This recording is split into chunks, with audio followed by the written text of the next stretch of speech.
Welcome back to the arena in the boardroom. Sports minds, people focused. Practicing what I preach. Took a little break last week for the holiday weekend and did it balance. Even though this is not work, it was a much needed mental reset to spend a little time with my wife, the cats, and to really do nothing. And something I've learned over the stretch is really do it when you can because life can sometimes get a little hectic. All right. I love this topic we're going to go into today because it forces those in positions of power to really think, and then it makes people get defensive because it forces you to accept some level of accountability. But first, as always, a drink. I've always loved blackcurrant, and I have some family that lives over in the UK where they have this amazing blackcurrant concentrate that you just mix with water, and it is the best drink ever. I can buy it on Amazon, which I will include that link in addition to the recipe in the description. The drink today is a cider and currant Strongbow cider, which is the best in my opinion, then mixed with a little bit of blackcurrant. Two of my favorites, and it tastes like my other favorite, Strongbow Cherry Blossom, which was hands down the best version of the Strongbow line. This was not an ad for Strongbow, I am just a fan. All right, our topic for the day is who is at fault when there is a bad hire or that you just have a hire that doesn't work out. Before we continue, there's some subjective elements in that question, so to remove those, I'm not going to be outlining the specifics of what a bad hire is. Just blanketly assume it's someone that does not live up to your expectations or match what you believed was on their resume. But going back to the original question on where do we place the blame, it is often the fault of the person who made the decision to hire them. Now that, when I say that, is where people start to tune me out because it can't be them, right? Or can it? Now, employees, they're just worse than they have been before, right? People, they just don't want to work as hard. Many of the topics that I'm going to try to discuss will be about reframing the way that you think because that is how we evolve. Are employees actually worse, or have the demographics just changed and you just don't know how to relate to them? Do employees not want to work as hard, or do they just want to work smarter? That simple reframing of words can make things a whole lot easier to understand and to digest. They also make situations easier to work with, except you are still probably at fault. That didn't change, and it probably won't. So why is that? Well, you as an employer, similar to me as a coach, have full control over who you bring onto your team. If you have final say, that means it stops with someone, right? Now, coming from athletics, a fan base, an Ed or owner, they don't want to hear that the team that you built isn't talented enough. Either you need to find better talent or you need to make the talent that you have work well enough together to produce results. It's as simple as that. It is about results. After too many bad seasons, coaches get fired in favor of somebody else they believe can do a better job. So why is that not applied in the same way in an organization? If you have someone as a manager who's made 5 bad hires in a year, are you really going to chance it and let them make a 6th? The process of sourcing, interviewing, and onboarding takes time, it costs money, and it costs production. Precision matters, and if your organization is churning through employees, it looks bad from the outside, and it certainly does not help you on the inside. An employee that doesn't work out, however, isn't crippling, similar to a draft pick or a free agent signing that doesn't work out, but think about the structure that you have around them. If you are stable, you are able to make up the difference and absorb the loss that comes with bringing in somebody that doesn't quite work out. Still, though, you want to limit how often that transpires just to save yourself the headache that comes with marginal production, and especially the difficulties that come with firing somebody in the workplace in 2023. So think about that as we transition. Have you had any bad hires? And if you say no to that question, you're lying because we have all had bad hires, bad selections, whatever you want to call them. But why did those individuals not work out when everything else indicated that it would? There are many factors, probably starting with the sourcing process, but that's a whole different discussion.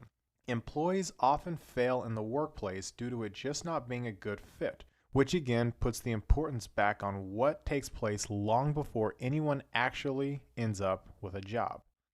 It was my job as a coach or a manager to develop. Skills coming in helped, but if I selected you for anything or any position I had, it was with a plan in mind of where this could broadly go. I took it personally because I've been in plenty of situations where I was set up to fail. I've been in plenty of situations where I felt out of place and I felt miserable because it was just a poor fit, and that's really broad. But there were little development opportunities, very few resources to work with, and it felt like they were just making things up every single day that I went in there. When I ended up in any position of power, I tried my best to make sure that didn't happen, sometimes to my detriment, but you really have to be intentional about what you do. I can think of more than just a few players that I coached where it just didn't work out. And whether it was my first job at 18 where I was coaching or the last one that I had at the college, the plan just did not come together in the way that it was talked about. It's embarrassing, it's dejecting, and it absolutely should be. Failure isn't fun. And again, I took it personally because I was trusted with the development of these players. I was trusted with these people's kids to do the right thing. One instance in particular, when I was out east, I coached a girl who, I can just plainly say it didn't work. We brought her onto the team, put her on varsity, and it failed. Miserably, it failed. And at the end of the season, I personally wrote her a letter apologizing that it didn't work. And she was in shock. Her mother was in shock. It was a bad situation, but her mother thanked me because I think her daughter really thought that it was 100% on her, and it wasn't. I did a poor job of sticking to the plan that we originally had, and that is one of many reasons why that situation crumbled. Simple as that. But it was in that moment that something clicked. Our role as coaches is to make sure that things stay on track. Talented players, they can play. They can do that without us. What they do need is nuance and tactical elements that do help elevate them, and that is what I've always tried to do. As a manager, it's different because the working relationship is very different than the athletic one. My personality, though, is transferable between the two. I am not a micromanager, I'm not an authoritarian, and I expect that if you're willingly choosing to be here, that you are going to be here. Volunteers, not hostages. Mike Tomlin, that is one of my favorite quotes, and it rings true. Now again, this is different in sports and in work because people need their jobs, but I never created an environment where people felt beholden to anything, especially when I was in charge. I've been a grunt and I've been disposable later. I try to delegate tasks appropriately with their pay. If somebody wanted more, I gave it to them. But again, you are choosing to do this, and I expected at a minimum that that was motivation enough. Hence why I don't have any desires to try management anytime soon, and reasons why I would rather my wife serve me divorce papers than ever find myself coaching team sports again. That style means that I need to be precise, which I can be, but you either need leverage to do so or time. I work people who work well and can operate with autonomy, similar to myself. People who are collaborators and enjoy the process of collective hardship to be better in the long run. That's a very specific kind of person that exists, but they don't exist as a high school or college sports team, and they certainly don't exist in roles that pay people crap money like they have at many of the places that I've worked and hired for. So I understand this limitation I have, and because of that, I've had some pretty bad situations. Again, the last team I have had and will ever coach was at the college, and it was easily the worst team I have ever built. I own that, and even I underestimated how bad it was until I got to see it put together in person. Another episode for that, but I will say this, again, I own it. The failure of a poor choice because I made all of them. I built that team. Do I have a general good record of selection and development, especially when people buy into the philosophy and really understand how I'm doing it? Absolutely. Is it flawless? Absolutely not, because people are variables and there's no way to project how someone will react or act in an environment regardless of how well they shine beforehand. So let's transition that to the employee. I did say that the person in charge is at fault for a bad hire, but not in full. As an employee, you do have to take some of your own development in your own hands. You actually have to apply the skills that you have and learn. Not doing the work is not the same as not being able to do the work for whatever reason. But even before that, it is up to you to try and not put yourself in a bad situation. Think back, looking at where you are now, were there any jobs that if you could be in that moment again, you would have declined the offer? Maybe that negative experience helped you get to a successful point now, but it was still a negative experience, and when you get a chance to revisit those things in your head, it brings up a fair question. Would you have put yourself in that situation knowing what you know now? There are plenty of jobs I held for very short amount of time. I think my record was 2 days before I walked out. And those are things that you just don't put on your resume because you hit the eject button so quick because you knew it wasn't going to work out. You have that right, and I said this in an earlier episode. Do you really want to try to gut it out simply because you agreed to do a job, or do you want to give yourself a fighting chance to find something else and not waste all of your time? I understand many people have bills and obligations, but if you have a choice, why give loyalty to a situation that you know is going to be absolutely awful for you, your career, and your life?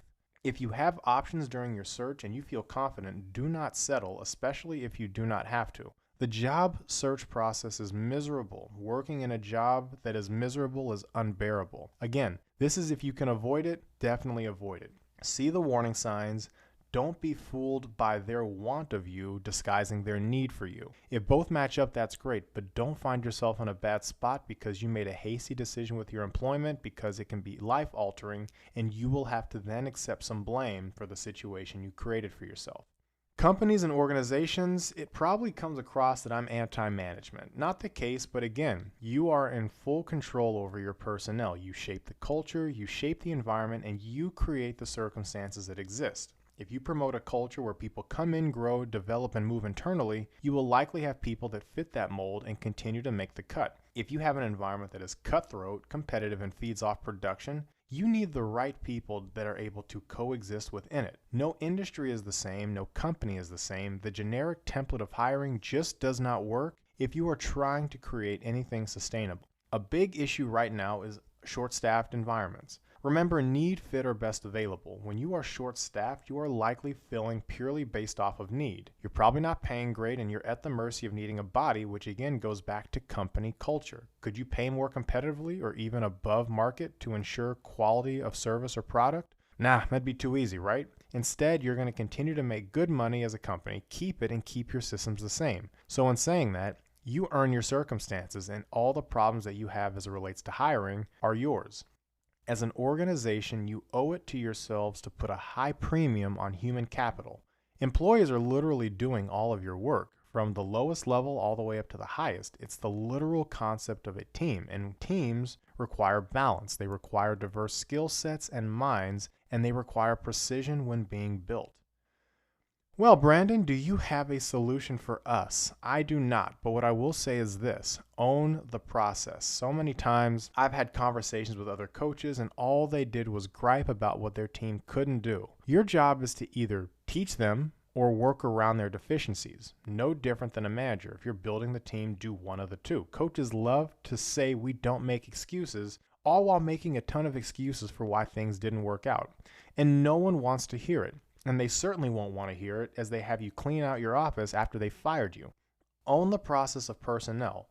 The bar is high as it should be. You're going to make bad decisions, and that's part of the process, but if you've built a team the right way, you can survive a bad acquisition or two. Companies are the same.